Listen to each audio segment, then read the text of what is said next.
Shalom saudaraku, berjumpa kembali bersama dengan saya Pendeta Jakob Setio, masih dalam program Sapa Jemaat di Rumah.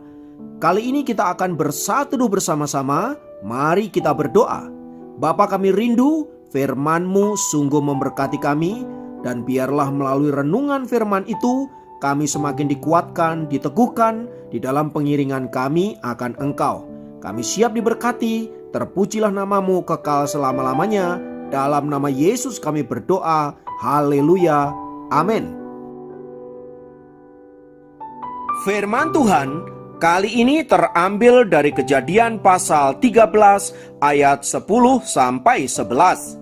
Kejadian 13 ayat 10 sampai 11 berkata, "Lalu Lot melayangkan pandangannya dan dilihatnyalah bahwa seluruh lembah Yordan banyak airnya, seperti taman Tuhan, seperti tanah Mesir sampai ke Zoar.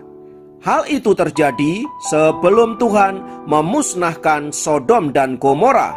Sebab itu Lot memilih baginya seluruh lembah Yordan itu, lalu ia berangkat ke sebelah timur dan mereka berpisah." Saudaraku, dalam hidup ini kita seringkali diperhadapkan kepada begitu banyak pilihan. Mulai bangun tidur di pagi hari sampai menjelang tidur lagi di malam hari, kita berhadapan dengan banyak hal di mana kita harus membuat pilihan-pilihan. Dari pilihan-pilihan yang kecil seperti kita makan apa, kita harus pakai baju seperti apa, kita mesti pilih jalan yang mana, sampai pada pilihan-pilihan yang sifatnya besar dan serius, seperti memilih pekerjaan, memilih pasangan hidup, memilih kita mesti bertumbuh di gereja seperti apa, sampai memilih agama dan kepercayaan. Setiap pilihan itu, saudaraku, tentu saja ada konsekuensinya. Jika pilihan kita benar dan tepat, tentu dampaknya sangat baik dan positif untuk hidup kita. Tetapi jika sebaliknya, dampaknya bisa sangat runyam dan bahkan menimbulkan banyak penderitaan. Karena itu saudaraku, kita perlu berhati-hati dan memohon hikmat Tuhan di dalam menetapkan pilihan-pilihan di dalam hidup ini, supaya olehnya kita dituntun untuk menemukan pilihan yang tepat, yang berdampak baik bagi kehidupan kita, dan tentu saja membuat hidup kita diberkati oleh Tuhan. Nah, berkaitan dengan pilihan hidup ini saudaraku, kita belajar dari sebuah kisah yang sangat menarik yang tercatat di dalam Kejadian pasal 13. Ini adalah kisah pertengkaran antara Abraham dan Lot, paman dan keponakan. Mereka berdua ini adalah orang-orang yang sangat diberkati oleh Tuhan. Kekayaan mereka melimpah, mulai dari kambing domba, lembu sapi, dan berbagai kekayaan yang lain, serta para budak yang sangat banyak. Nah, karena kekayaan mereka terus bertambah, sementara lahan yang mereka miliki cukup sempit, menyebabkan para pekerja-pekerja Abraham dan Lot bertengkar untuk memperebutkan lahan bagi ternak-ternak mereka. Nah, melihat hal itu, Abraham sebagai orang yang bijaksana tidak mau berkonflik dengan keponakannya sendiri. Itulah sebabnya ia kemudian membuat perjanjian dengan Lot. Abraham lalu berkata kepada Lot, "Janganlah kiranya ada perkelahian antara aku dan engkau, dan antara para gembalaku dan para gembalamu, sebab kita ini kerabat. Bukankah seluruh negeri ini terbuka untuk engkau?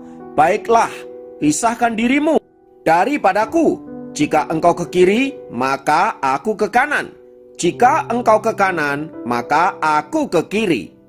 Dari pernyataan Abraham inilah, maka Lot harus membuat pilihan, sebab kepadanyalah diberikan prioritas untuk membuat pilihan terlebih dahulu. Abraham hanya akan menerima sisa dari pilihan Lot itu. Maka bila Lot ke kanan, Abraham tentu harus ke kiri. Jika Lot ke kiri, Abraham harus ke kanan. Nah, itulah kesepakatan yang mereka lakukan. Dan Lot kemudian membuat pilihan berdasarkan analisa dan pandangan matanya. Di ayat yang ke-10 tadi dijelaskan bahwa Lot memandang seluruh lembah Yordan dipenuhi dengan air dan padang rumput yang hijau. Tentu itu adalah tempat yang sangat ideal bagi ternak-ternaknya. Lalu Lot mulai tergoda untuk memilih seluruh lembah Yordan itu. Karena memang menurut logika, lembah Yordan itu sangat keren. Untuk apa? Untuk karirnya. Tetapi yang tidak disadari oleh Lot adalah bahwa pilihan itu kemudian menghancurkan hidupnya, menghancurkan keluarganya, dan juga menghancurkan karirnya. Sebab di lembah Yordan itu tinggallah orang-orang Sodom dan Gomora yang hidup di dalam kejahatan yang luar biasa, dalam morality yang begitu rendah, yang kemudian mempengaruhi kehidupan keluarga Lot. Nah, poin inilah yang tidak dipertimbangkan oleh Lot waktu dia membuat pilihan. Tampaknya Lot hanya melihat sesuatu yang bersifat jasmaniah. Dan meskipun ia mengetahui tentang orang-orang Sodom dan Gomora, tampaknya ia mengabaikan semua itu karena pikirnya yang penting dia memiliki tanah yang bagus sehingga usahanya dapat berjalan dengan baik, sehingga ia bisa menjadi semakin kaya raya. Sayangnya pilihan itu ternyata salah sama sekali. Nah, dari kisah Lot ini saudaraku, apa yang dapat kita pelajari untuk menjadi pedoman hidup di dalam kehidupan kita sehari-hari? Yang pertama, ingatlah bahwa setiap pilihan ada konsekuensinya, entah itu baik atau buruk. Yang kedua, pikirkanlah dan pertimbangkanlah dengan matang sebelum kita membuat pilihan. Apalagi bila pilihan itu menyangkut masa depan kita. Contohnya, bidang studi yang akan kita tempuh, bidang pekerjaan yang akan kita jalani, memilih pasangan hidup. Sebab salah memilih pasangan hidup, kita akan menderita seumur hidup kita. Terlebih lagi, memilih soal keselamatan. Itu dampaknya pada kekekalan. Kita harus mempertimbangkan dengan begitu matang sebelum pada akhirnya kita memutuskan pada pilihan-pilihan tersebut. Lalu bagaimana agar pilihan yang kita lakukan itu tepat dan sesuai dengan kehendak Tuhan, supaya dampaknya juga baik bagi kehidupan kita? Tentu saja saudaraku, kita harus mendoakannya terlebih dahulu, memohon hikmat dan kebijaksanaan yang datang daripada Tuhan. Setelah itu kita perlu melakukan penelitian, atau paling tidak kita perlu melakukan kajian-kajian sehingga kita dapat menimbang untung dan rugi dari setiap pilihan yang kita putuskan itu. Terlebih di zaman seperti yang kita hidupi sekarang ini saudaraku, kita harus teliti di dalam membuat pilihan. Sebagai contoh kecil, misalnya soal apakah kita perlu divaksin atau tidak. Ada orang tertentu yang mengatakan tidak perlu dengan pertimbangan ABCD. Tetapi ada orang-orang tertentu yang mengatakan perlu juga dengan pertimbangan ABCD. Nah, berdasarkan alasan-alasan itulah saudaraku, kita kemudian mengambil sebuah keputusan. Saya pada bagian ini tidak sedang menilai bahwa keputusan untuk vaksin itu lebih benar daripada keputusan untuk tidak divaksin. Poin yang ingin saya tekankan adalah pada tindakan untuk membuat pilihan itu. Jadi ketika kita memutuskan sesuatu, kita mesti tahu konsekuensinya. Anda yang divaksin, Anda tahu konsekuensinya seperti apa. Anda yang tidak divaksin, Anda juga harus tahu konsekuensinya seperti apa. Nah, pada bagian inilah saudaraku, kita harus bertanggung jawab terhadap keputusan-keputusan yang kita ambil. Intinya dari renungan di atas saudaraku, bahwa hidup ini kita diperhadapkan pada berbagai-bagai pilihan dan kita harus membuat pilihan yang tepat. Itulah sebabnya kita perlu memohon hikmat Tuhan, kita perlu pertolongan Tuhan agar pilihan itu benar dan dampaknya baik bagi kehidupan kita, juga baik bagi kehidupan sesama. Itulah pentingnya kita selalu dengar-dengaran akan suara Tuhan yang dapat kita peroleh dari persekutuan pribadi dengan Tuhan, membaca firman Tuhan, menaikkan pujian penyembahan, menaikkan doa-doa secara pribadi. Dengan begitu, hidup kita senantiasa dituntun olehnya untuk menemukan kebenaran-kebenaran di dalam hidup ini. Kiranya Tuhan menolong kita di dalam menjalani kehidupan yang sedang kita jalani dan membantu kita untuk membuat pilihan-pilihan yang benar. Tuhan memberkati, mari kita berdoa. Tuhan, berikan hikmat-Mu, berikan pertolongan-Mu bagi setiap kami, agar saat kami membuat keputusan, keputusan itu adalah keputusan yang tepat, keputusan yang benar, sesuai dengan kehendak-Mu, yang pada akhirnya menjadi berkat bagi hidup kami, dan juga memberkati orang-orang di sekitar kami. Tolonglah kami Tuhan, Roh Kudus, kiranya senantiasa memberikan kami hikmat. Terpujilah nama-Mu kekal selama-lamanya. Dalam nama Yesus kami berdoa. Haleluya. Amin. Demikian program Sapa Jemaat kali ini. Sampai jumpa dalam program Sapa Jemaat yang lain. Tuhan Yesus memberkati. Tidak ada ketakutan dan kekhawatiran kami di dalam janji dan kasih setia-Mu Tuhan. Untuk selamanya kami berserah di dalam kekuatan.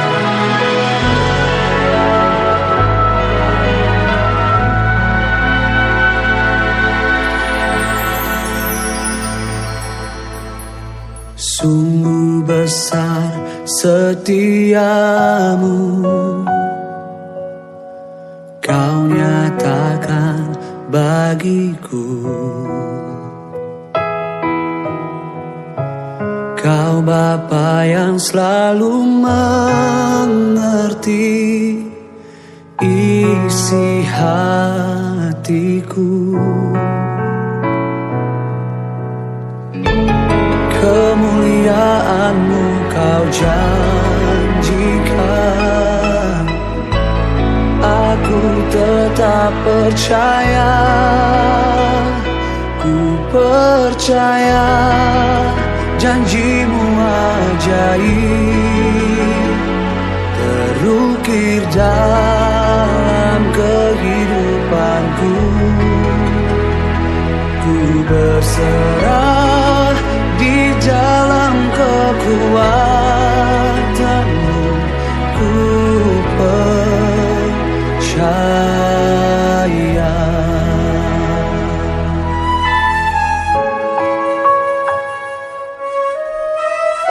Ini yang kami rasakan di hidup kami.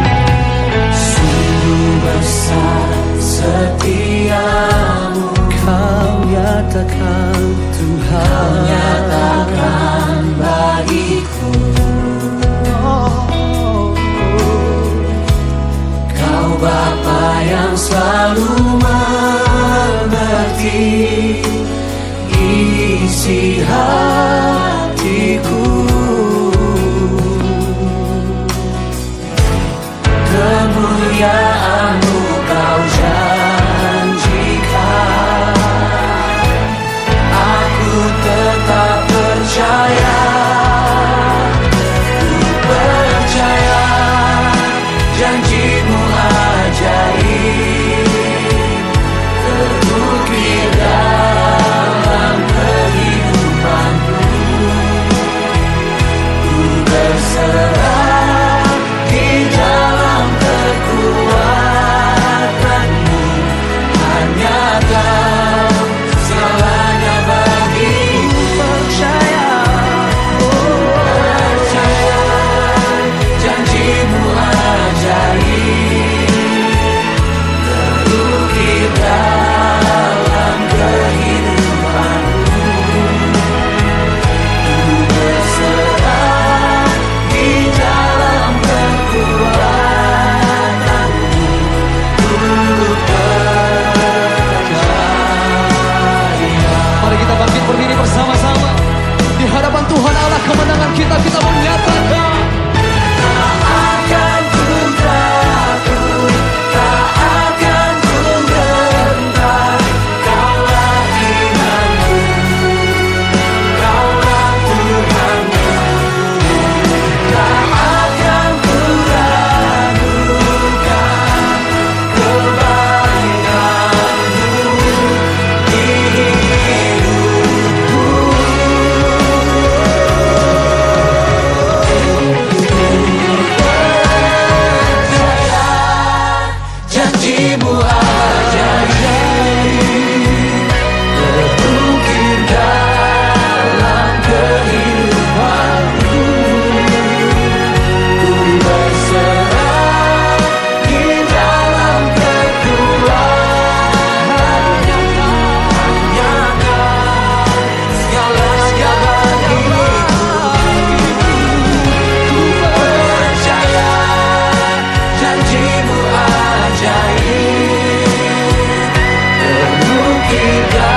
tangan-Mu.